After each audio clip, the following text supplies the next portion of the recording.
தௌஹீது ஜமாத் இங்கு பேசுற ஒவ்வொருவருடைய கருத்தையும் ஆதாரமாக கொள்ளுங்க அப்படின்னு நான் சொல்றோம்.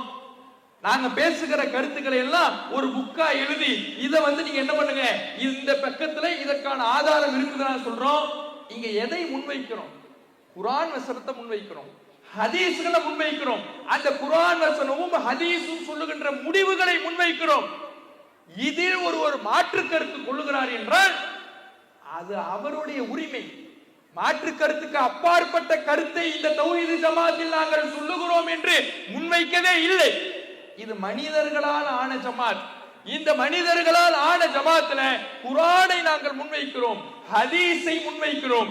இங்கு சொல்லப்படுகிற கருத்தில் ஒருவர் மாற்று கருத்து கொள்ளலாம், கொள்வார். அப்படி கொண்டதுனாலதான் மாற்று கருத்துல இருக்கக்கூடியவர்கள் இந்த ஜமாத்துக்கு அப்பாற்பட்டு இருக்கிறாங்க. இந்த கருத்தை எங்களால ஏத்துக்க முடியலைன்னு போயிடுறாங்க. இந்த கருத்து எங்களுக்கு ஏற்றுக்கொள்ளக்கூடிய வகையில் இருக்குது. ஏன்னா குர்ஆன்ல இருக்குது, ஹதீஸ்ல இருக்குதுன்னு இருக்கக்கூடிய மக்கள் இந்த ஜமாத்துல பயணிக்கிறாங்க.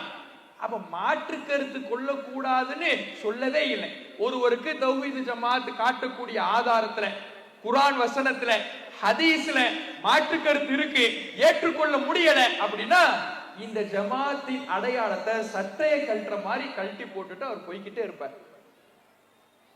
அது மாதிரி இந்த மதுஹபுகள் என்பது இதே தரத்தில் அமைந்ததுதான், சலஃபி கொள்கை என்பது இதே தரத்தில் அமைந்ததுதான் என்று சொல்லுகிற திராணி சலஃபி கொள்கையினருக்கும் மதுஹபாதிகளுக்கும் இருக்குதா? அப்படி கிடையாது. ஏன் அவங்க என்ன சொல்றாங்க? இந்த சலஃபி கொள்கைக்கு முரண்பட்டாலே வழிகேடு, நரகத்துக்கு கொண்டு போய் சேர்த்துரும். மதுஹபுகளுக்கு முரண்பட்டாலே அது வழிகேடு, நரகத்துக்கு கொண்டு போய் சேர்த்து விடும் என்று சொல்கிறார்கள். அப்ப அப்படியா தௌஹீது ஜமாத் சொல்லுது? இந்த ஜமாத் சொல்லக்கூடியது ஆதாரத்தை தான் முன்வைக்கிறோம், குர்ஆன் வசனத்தை தான் முன்வைக்கிறோம், ஹதீஸை தான் முன்வைக்கிறோம். இங்க யாரும் சொந்த கருத்தை சொல்வது கிடையாது, சுய கருத்தை சொல்வது கிடையாது, சோக கருத்தை சொல்வது கிடையாது. அப்படி உங்களுக்கு தோன்றினால் அதுல மாற்று கருத்து கொண்டீங்கன்னா நீங்க இந்த ஜமாத்தினுடைய அடையாளத்தில் இருக்க வேண்டும் என்கின்ற அவசியம் இல்லை. ஜமாத்தினுடைய அடையாளத்தோடு தான் சுவனத்துக்கு போக வேண்டும் என்பது கிடையாது. மாற்று கருத்து கொள்கிறீர்களா, கொண்டு கொள்ளுங்கள். இது மாதிரி சொல்லுகிற திராணி சலஃபி கொள்கையினருக்கும் மதுஹபாதிகளுக்கும் இருக்குமா? கிடையாது.